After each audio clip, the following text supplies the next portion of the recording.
Nous lisons dans l'évangile de Marc au chapitre 13, des versets 14 à 20. Lorsque vous verrez l'abomination de la désolation établie là où elle ne doit pas être, que celui qui lit fasse attention.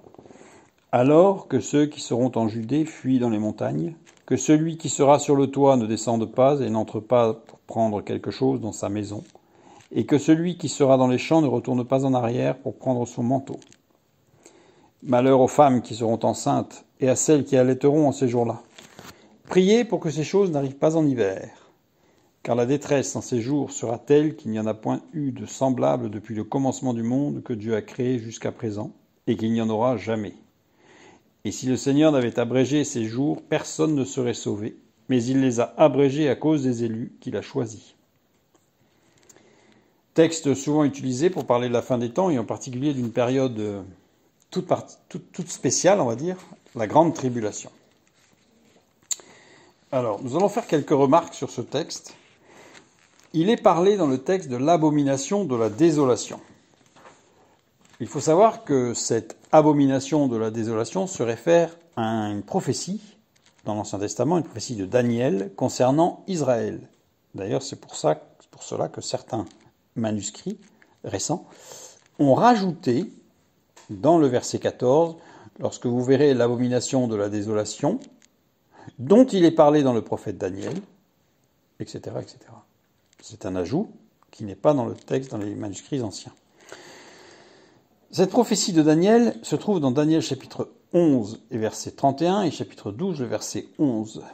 Je lis au chapitre 11, verset 31. « Des troupes se présenteront sur son ordre, elles profaneront le sanctuaire, la forteresse, elles feront cesser le sacrifice perpétuel et dresseront l'abomination du dévastateur. » Et au chapitre 12, au verset 11, « Depuis le temps où cessera le sacrifice perpétuel et où sera dressée l'abomination du dévastateur, il y aura 1290 jours. » Ce que nous constatons de façon claire, c'est que l'Église n'est ni mentionnée et il n'y est pas fait allusion non plus. Pas fait allusion à l'Église. Dans ce verset 14, nous lisons « Alors que ceux qui seront en Judée fuient dans les montagnes ». La mention de la Judée confirme bien que cette prophétie est pour Israël et non pas pour l'Église, puisque l'Église est au travers le monde, et là il est bien clairement spécifié que ceux qui sont en Judée fuient dans les montagnes. Cela signifie quoi ?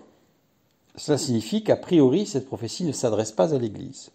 Par ailleurs, dans Matthieu chapitre 24 au verset 20, il parlait de la même parole de Jésus, il est dit que les destinataires de cette prophétie devaient prier pour que leur fuite pendant ces jugements terribles à venir n'arrive pas un jour de Shabbat. Or, le jour de Shabbat, c'est pour les Juifs, et pas pour l'Église. On le voit dans les épîtres de Paul. Donc on voit que cette prophétie ne s'adresse pas à l'Église, qui ne traversera pas cette période de la grande tribulation. Et nous le voyons tout particulièrement dans Apocalypse chapitre 3, le verset 10. « Parce que tu as gardé la parole de la persévérance en moi, je te garderai aussi à l'heure de la tentation qui va venir sur le monde entier pour éprouver les habitants de la terre. Je te garderai aussi à l'heure, aek, en grec, qui veut dire en dehors d'eux, qui veut aussi dire pendant, au sein d'eux.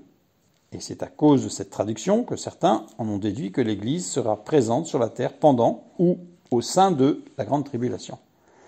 Mais si l'on regarde le contexte de ce verset 10, le 3e chapitre de l'Apocalypse, eh bien nous voyons qu'il est fait référence à la période de la grande tribulation, c'est clair, non aux tribulations des chrétiens, puisqu'elle est destinée à tous les habitants de la terre.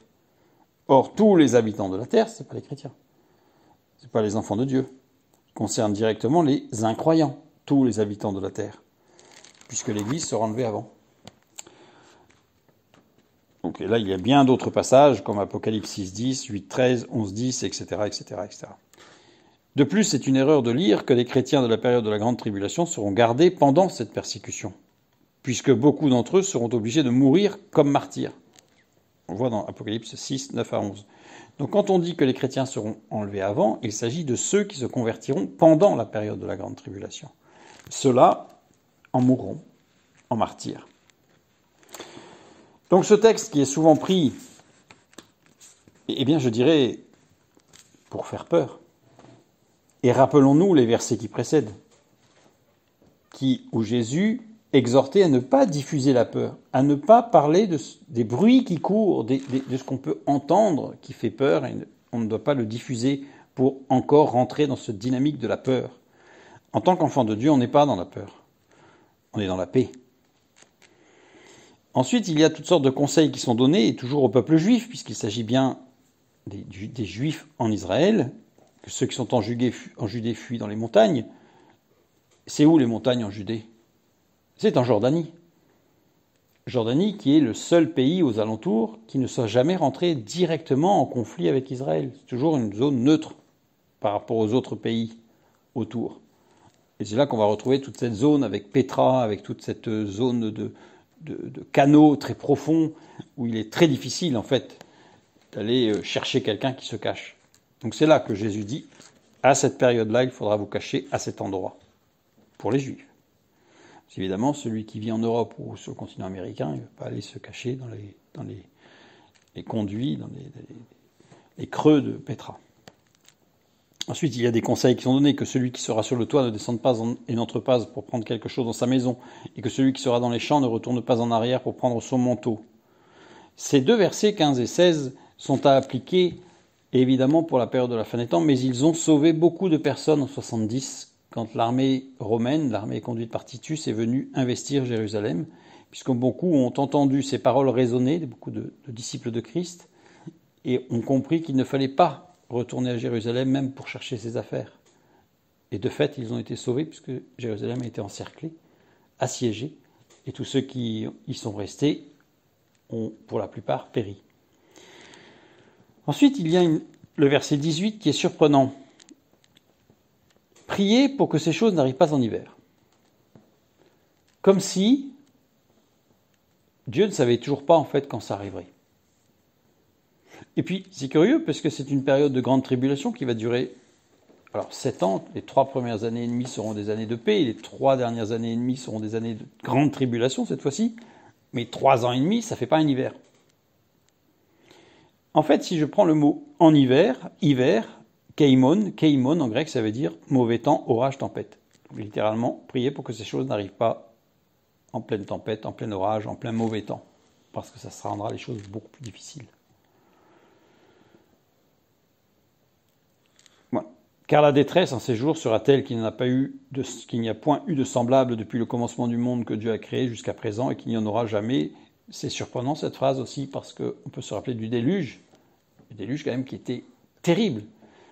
Mais par rapport aux événements de la fin des temps, lorsque le déluge est arrivé, il n'y avait pas cette foultitude, je dirais, d'informations, de surinformations, de désinformations que l'on commence fortement à connaître aujourd'hui, et qui amènent la peur.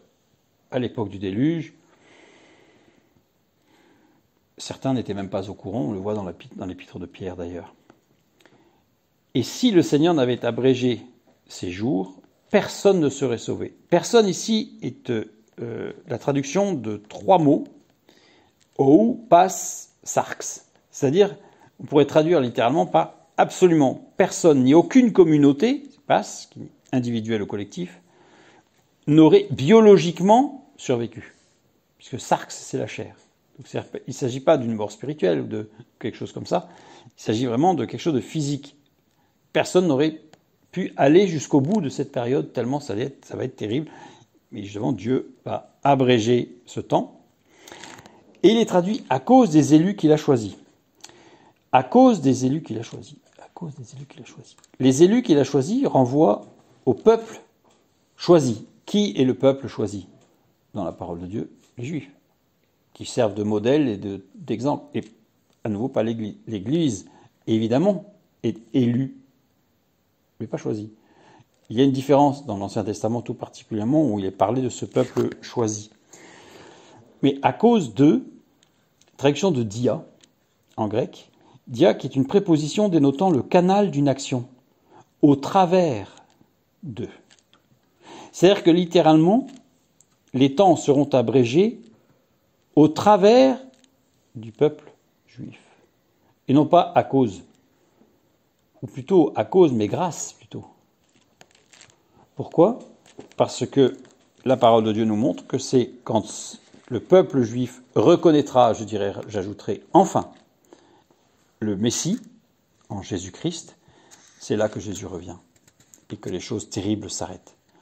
En fait, la grande tribulation a pour vocation non pas de maltraiter l'Église, ou d'éprouver l'Église, comme certains le disent, c'est absolument pas biblique, mais plutôt d'amener le peuple juif à reconnaître Jésus le Messie. Et à ce moment-là, Jésus revient sur terre et la grande tribulation s'arrête. Donc ici, il n'est nullement mentionné l'Église, ni les chrétiens, mais c'est une période qui concerne tout particulièrement Israël. Cependant, veillons. Et veillons afin, comme il est dit dans les versets précédents, de ne pas diffuser la peur, de ne pas diffuser la crainte, mais au contraire, diffuser le message de la paix et de la grâce de Dieu, qui demeurera après l'enlèvement de l'Église et qui pourra être un repère au nombre de personnes qui viendront à Christ pendant cette grande tribulation.